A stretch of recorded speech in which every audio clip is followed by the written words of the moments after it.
Salut à tous, bienvenue sur l'OM au café, l'OM au café spécial Mercato, vous en avez l'habitude sur ce mois de juillet. Je m'appelle Romain Canuti, je suis ravi de vous retrouver et je vais saluer Diego Massalia sur le chat MyFocéen, mais il n'y a pas que lui, il y a Polichette. Il y a Daddy Youssouf, Name37, vous êtes nombreux déjà les amis sur le pont pour cette émission et je vous en remercie. Je vais d'abord lire le commentaire d'OM13 qui me dit « Super d'inviter Salim, je dévore son livre sur le maestro de Zerbi ». C'est parfait OM13, reste là, tu vas nous en parler, tu vas nous donner tes impressions sur ce livre. Et pour en parler, effectivement, tu l'as bien noté, Salim Lamrami est avec nous. Salut Salim, comment ça va? Salut Romain, ça va et toi? Ben écoute, ravi de t'accueillir dans l'émission. Super papier peint, voilà, je te le dis, j'aime bien. Tu sais, c'est comme ça, on y prend. J'imagine qu'il doit y avoir des commentaires sur ma chemise. Oui, Faridov, tu vois. Salut Romain, sacrée chemise. Voilà, on y a droit aussi. C'est un peu une chemise papier peint. Tu aurais pu choisir ma chemise pour ta chambre. Alors, je dis ça, Salim, tu n'es pas là. On n'est pas là pour parler déco. On est là pour parler maestro. Eh oui, on est là pour parler de Roberto De Zerbi. Tu sors un livre, on va voir. Le visuel, le football selon Roberto De Zerbi. Voilà, c'est aux éditions Marabout et c'est préfacé par Raphaël Bielsa. Donc tu vas nous dire un peu ce qu'il en est.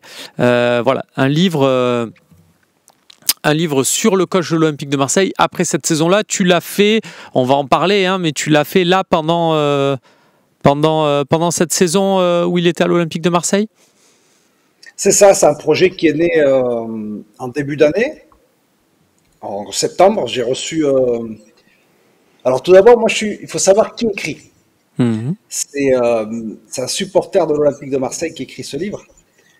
Moi, quand j'ai appris l'arrivée de Roberto De Zerbi à l'OM, j'étais naturellement ravi parce que c'était un entraîneur qui était courtisé par... des clubs prestigieux et qui a choisi de venir entraîner l'Olympique de Marseille. Donc il a préféré la passion de la cité phocéenne à d'autres clubs anglais, espagnols ou italiens plus huppés. Et ça m'a beaucoup intéressé. Donc j'ai commencé par écrire quelques articles sur l'Olympique de Marseille de Roberto De Zerbi dans la presse argentine où j'ai plusieurs collaborations. Et puis ensuite, je me suis dit que son parcours, ses idées, sa personnalité, son histoire méritaient davantage que quelques articles et je me suis donc décidé à écrire un ouvrage. Ok. Et explique-nous, parce que on n'écrit pas un livre comme ça, enfin, il faut avoir... faut convaincre. Alors, tu as une maison d'édition que je connais bien, Marabout, mais au-delà de ça, voilà, on arrive, on dit je veux faire un livre sur Roberto De Zerbi. Bon, j'imagine on va te demander un peu plus. Va falloir aussi, et la clé aussi de ton livre, c'est la rencontre avec le coach. Alors, il faut savoir que moi, j'ai rencontré Roberto De Zerbi en 2017, lorsque je travaillais avec Marcelo Bielsa. Il avait été invité par Marcelo à Lille pour assister à une semaine d'entraînement. Et... bon, c'est des entraîneurs qui ont une passion pour le football, notamment offensif, et ils se sont retrouvés sur pas mal de points. Donc ensuite, en début d'année, j'ai été invité par l'Olympique de Marseille, et notamment par son directeur de la communication, Franck Tourne, pour assister à un match et pour rencontrer le coach. Et je lui ai exposé donc mon projet, je lui ai dit que je souhaitais écrire un livre à son sujet. Et, il m'a donné rapidement son accord de principe. Alors moi, je lui ai dit que je voulais l'impliquer dans l'écriture. Je voulais lui dire, je voulais qu'il lise chaque chapitre, qu'il me donne son point de vue, qu'il corrige les erreurs éventuelles, les inexactitudes, etc. Et il a été OK, ça l'a emballé. Donc il avait lu mon livre sur Marcelo Bielsa. Et c'est comme ça qu'est né donc le projet. C'est super. Et du coup, à la fin, il a vraiment tenu parole. Il a relu chaque chapitre. Il a tenu parole. Il a fait il a respecté ton souhait initial. Il a relu chaque chapitre. Alors, il faut savoir que Marcelo Bielsa, lapsus révélateur, Roberto De Zerbi, c'est un homme de la rue. Et donc, il a les codes de la rue. Et parmi les codes de la rue, il y a la parole donnée. Et c'est quelqu'un pour qui l'engagement est très important. Et donc, effectivement, il a lu chaque chapitre, du début à la fin. Il a tout corrigé. Et il n'y avait pas beaucoup il a apporté quelques précisions, simplement, il n'avait pas de changement important. Mais il a été fidèle à sa parole donnée. Et d'ailleurs, je tiens à le remercier. Il m'a reçu à 2 reprises. Il m'a reçu tout d'abord en janvier 2025, en pleine saison de Mercato. C'est là qu'on a réalisé pendant une semaine toute une série d'entretiens avec lui, avec son staff, avec quelques proches qui étaient présents. On s'était croisés d'ailleurs, tiens, à cette occasion. Ouais, c'est vrai. C'est vrai. Tu pouvais pas trop m'en dire, mais je me doutais bien que tu n'étais pas là par hasard. Si ma mémoire est bonne, c'était la conférence de presse de Jerónimo Rulli et tu m'avais demandé si je venais traduire Jerónimo. Je t'avais dit non, je viens simplement assister à la conférence de presse. J'avais gardé le secret. C'est bien, c'est bien. Et donc la première session de travail, ça a été celle-là. Ça a été en janvier, en pleine période de mercato. Il a pris le temps de m'accorder toute une série d'entretiens. Et à la fin de la saison, on a réalisé également une autre série d'entretiens pour dresser le bilan un peu de la saison. Ok. Et tu as vu un coach changer entre les deux entretiens? Je ne le connais pas encore assez pour pouvoir émettre une telle affirmation. Ok. On aura de toute façon la deuxième partie pour parler encore plus en détail de ce livre qu'on peut trouver de partout. On en reparlera. On en profite, un peu parce que là on est sur une partie d'actualité, j'ai envie de dire, et j'ai vu quelques questions. J'aimerais bien avoir aussi ton avis. Sur le sujet. Notamment Babel 1409 qui nous dit: tiens Salim, qu'est-ce que tu as pensé de la première saison de De Zerbi, mais sous le prisme du jeu déployé par l'OM? Moi, je crois qu'on a réalisé une très bonne saison. Parce qu'il faut se rappeler que on est parti d'une page blanche, on a complètement renouvelé l'effectif. Ça a été c'est un entraîneur nouveau qui est arrivé avec un style de jeu différent, une manière d'entraînement atypique. Et malgré ces circonstances, on a quand même terminé d'un point de vue comptable à la 2e place, 4 points d'avance sur Monaco, malgré toutes les péripéties qu'on a connues, notamment en ce qui concerne l'arbitrage. Moi, dès le début de la saison, je me suis dit: on va revivre la même saison que Marcelo Bielsa, tant au niveau du jeu qu'au niveau de l'arbitrage. Parce que, je ne sais pas si tu te souviens, en 2014-2015, on avait été quand même pas mal lésé par des décisions... Volées, oui, tu peux le dire. Ouais, litigieuses de l'arbitrage, avec une circonstance aggravante cette année, c'est que cette année, il y a la VAR. À l'époque, il n'y avait pas la VAR. Donc, les arbitres avaient des circonstances atténuantes. Donc moi, je crois qu'on a quand même vu du beau football, notamment ce qui caractérise le football de Roberto De Zerbi, c'est un style, un football offensif basé sur la possession, sur des sorties de balles très travaillées, construites, qui peuvent nous sembler très risquées, mais quand les joueurs arrivent à trouver les décalages, on assiste à un football magnifique, on assiste à un football merveilleux. Moi, l'action qui caractérise le football de Roberto De Zerbi, si tu as bonne mémoire, Romain, c'est le but contre ligne. J'allais en parler de Quentin Merlin. Fantastique. Et oui. Donc, moi j'ai été au Vélodrome, je me souviens, quand on est supporter, on est un peu craintif parce que Lille, c'est une équipe qui presse très haut, qui est bien organisée, qui a l'habitude de jouer ensemble. Et donc, on se dit, oulala, s'il y a une perte de balle, ça risque d'être dangereux. Mais finalement, quand ça fonctionne bien, on assiste à un football inoubliable, exceptionnel. Et le football, j'ai envie de dire, c'est d'abord et avant tout des émotions. Et c'est pour ça qu'on apprécie le football de Roberto De Zerbi. Je vais prolonger quand même la question qui a été posée sur aussi le jeu.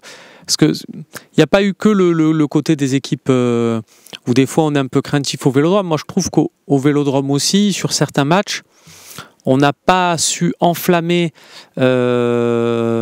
la rencontre, et ça venait un peu des milieux de terrain, et c'est pour ça que je me demande aussi si, tu vois, le recrutement, est-ce que tu penses du recrutement d'un joueur comme Angel Gomez, qui justement, par ses petites passes et cette capacité à faire jouer tous ceux qui sont autour de lui, va encore plus donner à cet OM un visage de Zerbi? Alors, figure-toi que j'ai parlé d'Angel Gomez hier avec Benoît Delaval, avec qui j'ai travaillé à Leeds, qui était le préparateur physique de Marcelo Bielsa, qui a travaillé à Lens l'année dernière et qui est le nouveau préparateur physique, directeur de la performance, dirais-je, de Nice. Et il connaît bien Angel Gomez, même s'il a jamais entraîné.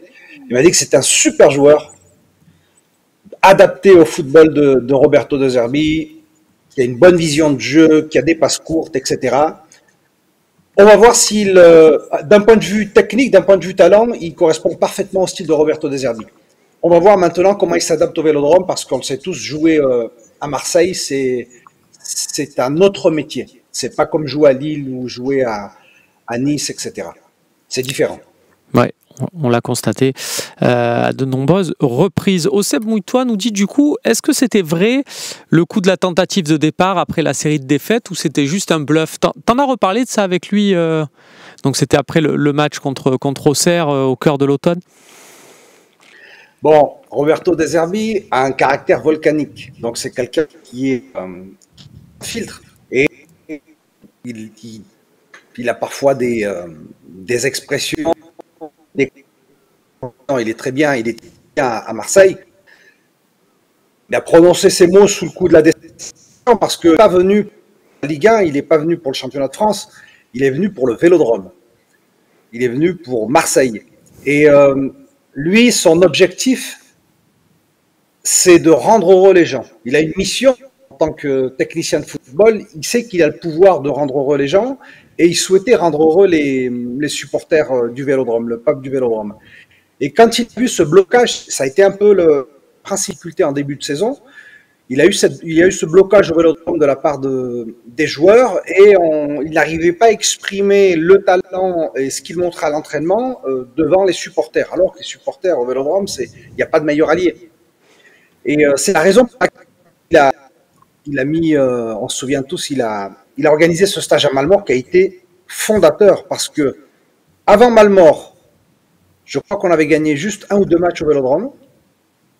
Et après Malmort, on n'a perdu aucun match, à l'exception de la rencontre contre Lens, où on a pris un but à la 94e minute contre le cours du jeu. On n'avait pas fait un mauvais match, on a fait plutôt une équipe qui était trop regroupée. Et bon. Donc ça a été une décision judicieuse de Roberto De Zerbi. Tu as des anecdotes, tiens, que ça soit de Malmort, de Rome, tu as des petits trucs, des petites scènes de vie qu'il a pu te rapporter? Alors moi, ce qui m'a marqué, pas cette saison, mais il m'a raconté des anecdotes qui définissent un peu l'homme. Et c'est là que je me suis rendu compte que je ne m'étais pas trompé à son sujet. Intuitivement, je savais qu'il avait... Moi, ce qui m'intéressait de Roberto De Zerbi, au-delà du technicien, c'est la dimension humaine. C'est pour ça que j'ai voulu faire un livre à ce sujet. C'est quelqu'un qui ne supporte pas l'injustice. Et alors, quand il était à Foggia, en Italie, il arrivait en fin de contrat, et il y avait une réunion qui était prévue pour prolonger son contrat. Et entre-temps, il apprend que le gardien remplaçant, opération et qui avait avancé les frais, avait du souci à se faire rembourser par le club. Donc, lorsque la réunion, donc lui, bien entendu, il a été passablement irrité par cette situation, parce qu'il ne supporte pas qu'on s'en prenne au plus faible. Et un gardien remplaçant en fin de contrat qui s'apprête à quitter le club se trouve dans une situation de faiblesse. Donc, quand il apprend ça, lors de la réunion censée discuter des termes du renouvellement de son contrat, il dit « Tant que vous n'avez pas résolu le problème avec ce gardien, tant que vous ne lui avez pas remboursé ce que vous lui devez, on ne discute pas. » Et il est parti. Et le directeur sportif lui a couru après pour le rattraper, et puis il a posé un peu la main de façon indélicate sur son épaule, et Roberto De Zerbi lui a répondu physiquement, parce que c'est quelqu'un qui a les codes de la rue. Au-delà de l'anecdote, moi, ce qui m'intéresse, c'est le fait qu'il soit disposé à subordonner ses intérêts personnels pour défendre quelque chose qui lui semble juste. Ok, c'est très bien. On va prendre la question d'Actarus aussi avant de terminer la première partie, qui nous parle d'Aubameyang. Il ne comprend pas comment, dans le chat, il y en a qui se hype sur le retour de l'attaquant. Il dit en plus avec De Zerbi, ça doit courir, presser. Est-ce que tu l'imagines, toi, Pierre-Emerick Aubameyang, est-ce que tu le vois sur un côté, dans l'axe? Comment tu le vois? Parce que tu vas nous dire aussi ce que tu en penses, mais grosso modo, on serait sur un retour à un 4-2-3-1 pour cette saison. Je pense qu'une excellente nouvelle, s'il signe, c'est quelqu'un qui a terminé meilleur buteur il y a 2 ans. Il a inscrit plus de 30 buts. Totalement, c'est ça. C'est quelqu'un qui physiquement est très bon, on l'a vu dans ses courses. C'est quelqu'un qui aime bien partir côté gauche et repiquer dans l'axe. Moi, je crois qu'il s'adapterait très bien au style de Roberto De Zerbi. D'ailleurs, Roberto De Zerbi souhaitait le conserver lorsqu'il est arrivé, mais Aubin avait fait le choix de quitter le club. Donc, moi, je pense que c'est une très très bonne chose que de le recruter. Ben super, écoute, on va continuer avec les anecdotes sur Roberto De Zerbi. Il y en a beaucoup qui nous demandent aussi des anecdotes sur Marcelo Bielsa. On va en parler aussi puisque tu le connais bien, l'ancien entraîneur de l'Olympique de Marseille. Ça sera dans la deuxième partie, juste avant une petite coupure, et on continue ensemble pour ceux qui sont abonnés, évidemment. On va regarder, voilà, ça servira d'introduction au Fada 83 qui nous dit qui est le plus fou, Bielsa ou Roberto De Zerbi?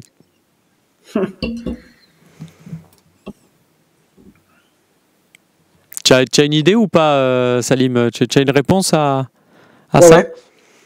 Alors, je peux pas répondre. Je peux te parler davantage de Bielsa que de Roberto De Zerbi parce que je connais davantage Bielsa. J'ai travaillé 2 ans avec lui. Ils ont des similitudes. Ce sont 2 passionnés de football. Ce sont des gens qui vivent intégralement pour le football. Ce sont des gens pour qui la parole donnée est très importante. Donc, j'ai envie de dire, Roberto De Zerbi fait confiance a priori, mais il ne faut pas trahir sa confiance. Quand on s'engage à quelque chose, il faut tenir parole. Il ne faut pas le trahir. Marcelo Bielsa, il est un peu plus méfiant. Et il faut davantage conquérir sa confiance. Mais ce sont 2 personnes qui vivent pour le football. Effectivement. On nous dit aussi, c'était quoi pour toi le joueur préféré, ton joueur préféré de la saison et celui qu'il ne faut surtout pas vendre au mercato? Rabiot, ça a été un joueur exceptionnel. Rabiot a été l'élément décisif, mais j'ai envie de dire, je ne vais pas être original en citant, mais il y a eu des joueurs très importants. Rouli, il a réalisé une saison extraordinaire, notamment les premiers mois où ça a été une muraille infranchissable. Greenwood, 21 buts en jouant sur les côtés, c'est une performance qu'il convient de souligner et de reconnaître à sa juste valeur. Højbjerg, il a été très important dans la personnalité, etc. Et j'ai envie de dire, Balerdi aussi, il a été fondamental.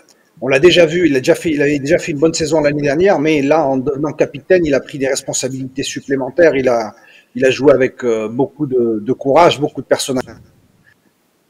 Et je crois que c'est un collectif qui a été quand même à la hauteur. On a sans doute concédé 3 défaites de trop cette saison. On a été, comme je l'ai dit, lésé par l'arbitrage, parce que ma conviction, c'est que sans les erreurs d'arbitrage, on aurait pu lutter pour le titre. Donc voilà. Très bien, écoute, on va continuer dans la deuxième partie tout de suite, où on va parler de ton livre et aussi de vos questions sur l'actualité de l'Olympique de Marseille.